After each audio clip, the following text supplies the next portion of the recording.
Good morning friends. आज हम epistaxis के बारे में डिस्कस करेंगे। एपिस्टेक्सिस एक स्किल टेस्ट के लिए बहुत ही महत्वपूर्ण टॉपिक है। एपिस्टेक्सिस का 2018 में रायपुर एम्स में जो शायद 2017 में रायपुर एम्स का जो स्किल टेस्ट हुआ था उसमें एपिस्टेक्सिस का मैनेजमेंट पूछा था। तो हो सकता है कि पटना एम्स में, जिपमर में या ऋषिकेश एम्स में भी इसका वापस जिक्र हो या इसके मैनेजमेंट पूछ सकते हैं। तो हम बिना किसी टाइम वेस्ट किए एपिस्टेक्सिस के बारे में, उसकी मैनेजमेंट, उसका मतलब जो भी स्किल टेस्ट के रिगार्डिंग जो भी क्वेश्चन बनते हैं तो हम वो डिस्कस करेंगे। ठीक है, तो हम सिंपली पहले इस एपिस्टेक्सिस की डेफिनेशन देख लेते हैं। एपिस्टेक्सिस मीन्स क्या होता है? Nose bleeding. ठीक है, नोज ब्लीडिंग मेनली एपिस्टेक्सिस एक टर्म यूज की हुई है नोज ब्लीडिंग के लिए, वो एपिस्टेक्सिस मीन्स नोज ब्लीडिंग। ठीक है, तो अब इसके हम कोज देखते हैं। कोजेस में मेनली होता है trauma. Trauma most common cause होता है नोज ब्लीडिंग का। ठीक है, फिर होता है foreign body obstruction, tumour, infection, irritation, hypertension. Hypertension अगर बहुत लंबे समय से और ज़्यादा हाइपरटेंशन है, हाई हाइपरटेंशन है, अबव 160 या 180 सिस्टोलिक हाइपरटेंशन है, तो हाइपरटेंशन से भी हो सकता है एपिस्टेक्सिस हो सकता है। ठीक है, ब्लड डिस्केरियासिस मतलब ब्लड का डिस्ट्रक्शन होता है, ब्लड सेल का डिस्ट्रक्शन होना, मेनली प्लेटलेट्स का डिस्ट्रक्शन होना, जिससे नोज ब्लीडिंग हो सकती है। और या कोई पेशेंट एंटीकोगुलेंट पर चल रहा है। ठीक है, एंटीकोगुलेंट पर अगर कोई पेशेंट है तो उसमें भी हम एपिस्टेक्सिस होने के चांसेस या एपिस्टेक्सिस होने देख सकते हैं। ठीक है, समझ के कोच। अब हम बात करते हैं मैनेजमेंट। मैनेजमेंट बहुत इंपॉर्टेंट है और ये स्किल टेस्ट के लिए भी बहुत इंपॉर्टेंट मैनेजमेंट है। ठीक है, तो इनिशियली मैनेजमेंट क्या होता है, मतलब शुरुआती मैनेजमेंट, हम उसको गिविंग सिटिंग पोजीशन देते थे और अप्लाई पिंचिंग, प्रेशर अप्लाई या पिंच कर देते हैं, नोज़ को पिंच कर देते हैं, मतलब नोज़ को पकड़ लेते हैं। ठीक है, anterior portion of the nose, किस कहाँ से पकड़ते हैं? एंटीरियर पोर्शन होता है नोज का, उसको हम पिंच कर देते हैं, पकड़ देते हैं या पकड़ देते हैं। ठीक है, पकड़ लेते हैं। ठीक है, और 5 से 10 मिनट तक उसको पकड़े रखते हैं, जिससे क्या होता है, ब्लीडिंग रुक जाए। ठीक है, और most common site of bleeding कहाँ होती है, ये क्वेश्चन जोधपुर एम्स में आया हुआ है। और इसको मतलब इसमें पूछा था कि ब्लीडिंग कहाँ होती है, तो ये होती है लिटल्स एरिया ऑफ कैसलबैक्स फ्लेक्सेस। ठीक है, ये क्वेश्चन सीधा सीधा क्वेश्चन जोधपुर एम्स में आया था, तो हम जो क्वेश्चन आए हैं वो डिस्कस भी कर लेंगे। और मेनली हमारा जो पर्पज़ है वो स्किल टेस्ट के लिए इसका।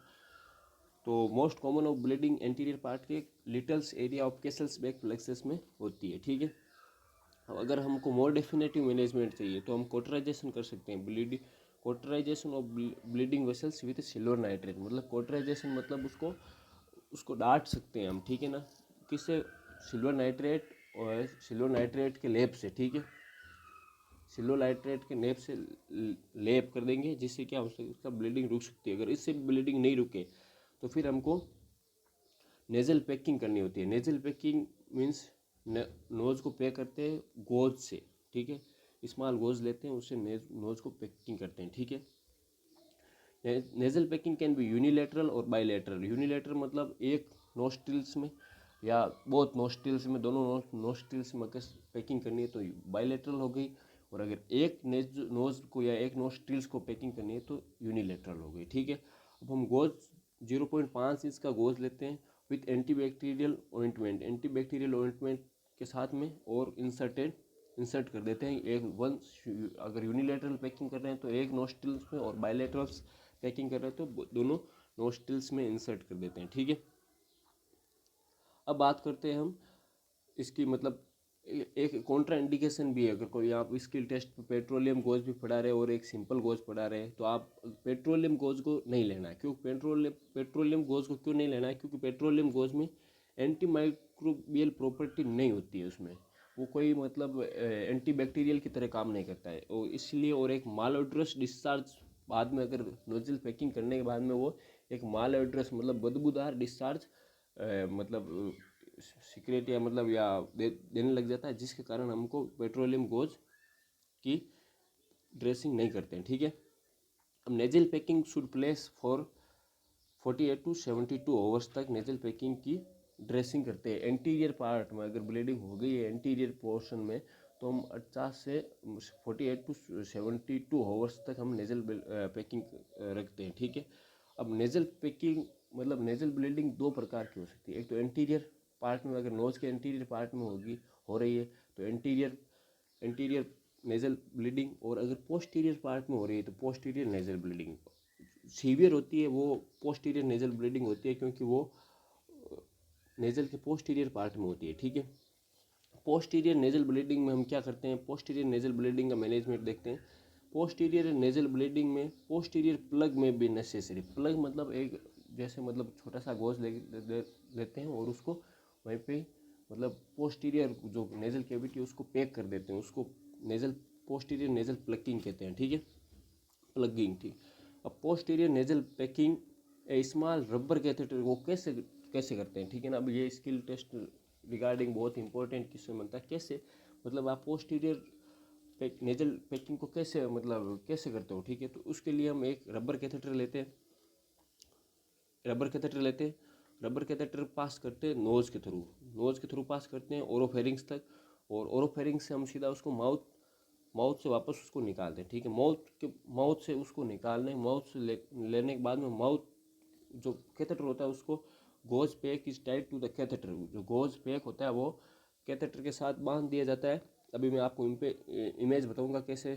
ठीक है, and then catheter is withdrawal, वापस कैथेटर नोज के थ्रू वापस निकाल लेते हैं। ठीक है, और this move the pack into the proper placement, मतलब ये जो हम ये मूव कर रहे हैं वापस उसको कैथेटर को निकाल रहे हैं वापस नोज के थ्रू, वो क्या करता है एक जो गोज है उसको प्रॉपर प्लेसमेंट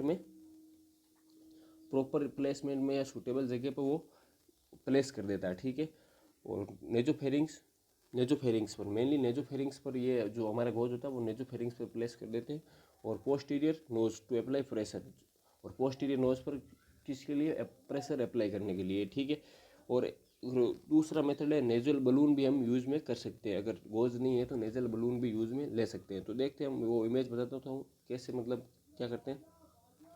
जैसे ये इमेज है, ठीक है, ये हमने कैथेटर है, ये कैथेटर इंसर्ट कर दिया यहाँ से, और ये मतलब नेजोफेरिंग्स के थ्रू माउथ के थ्रू वापस उसको ओरोफेरिंग्स के थ्रू वापस निकाल रहे हैं। ठीक है, निकालने के बाद में ये देखो यहाँ पे वापस फिर से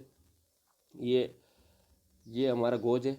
ठीक है, और इसको हम बांध दिया, यहाँ पे टाई कर दिया। ठीक है, टाई करने के बाद में फिर इसको वापस ऐसे खींचते हैं, यहाँ से खींचने के बाद में गोज को यहाँ पे टाई कर देते हैं। ठीक है, मतलब एक गोज का पोर्शन है उसको यहाँ पे टाई कर देते हैं, और दूसरे को हम बाहर से वापस इसी पर टाई करते हैं। ठीक है, टेप, और उसको मतलब या तो एडिसिव के थ्रू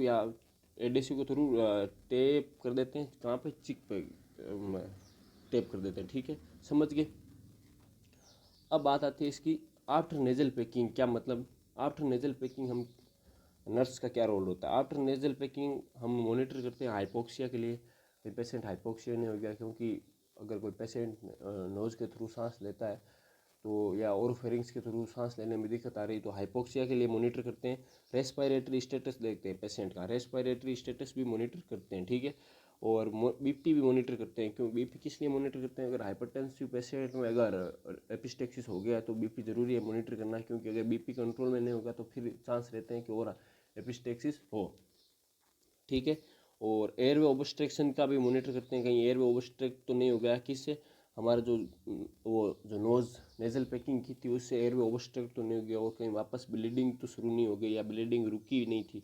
ठीक है, और वापस देखते हैं, इंस्पेक्ट करते हैं प्रॉपर प्लेसमेंट, इसकी प्रॉपर प्लेसमेंट की किसकी प्रॉपर प्लेसमेंट, हमें जो गोज थी उसकी प्रॉपर प्लेसमेंट देखते हैं। ठीक है, gauze dressing posterior nasal packing remain, posterior nasal packing 5 दिन तक रखते हैं हम। ठीक है, और anterior nasal packing 48 to 74 hours तक एंटीरियर नेजल पैकिंग रखते हैं, और जो पोस्टीरियर है वो 5 डेज तक रखते हैं। ठीक है, अब है सर्जिकल मैनेजमेंट, अगर पूछ ले, ज़्यादा इतना तो पूछते नहीं है, लेकिन अगर सर्जिकल मैनेजमेंट पूछ ले तो हम मैक्सिलरी और एथमोइडल आर्टरी का लिगेशन कर देते हैं। लिगेशन मतलब उसको बांध देते हैं। ठीक है, ये हो गया इसका सर्जिकल मैनेजमेंट। ठीक है, थैंक यू फ्रेंड्स, और अगर कोई भी इस एपिस्टेक्सिस से रिलेटेड क्वेश्चन हो तो आप कमेंट बॉक्स में हमें ज़रूर बताइए, हम आपको वापस जल्द से जल्द रिप्लाई देंगे, और आपकी जो भी क्वेरी है एपिस्टेक्सिस से रिलेटेड हम पूरी करेंगे। और चैनल को सब्सक्राइब जरूर करें, हम स्किल टेस्ट के रिगार्डिंग महत्वपूर्ण बहुत ही अच्छे वीडियोस आपको कंटेंट वो या वीडियो जो वो हम सब प्रोवाइड करेंगे। और हमारी यही शुभकामना है कि आप जो भी स्किल टेस्ट दे उसमें आप पास हो और एक नर्सिंग ऑफिसर किसी एम्स में या पीजीआई में, सॉरी जिपमर में आप ड्यूटी करें। Thank you very much. Please subscribe our YouTube channel.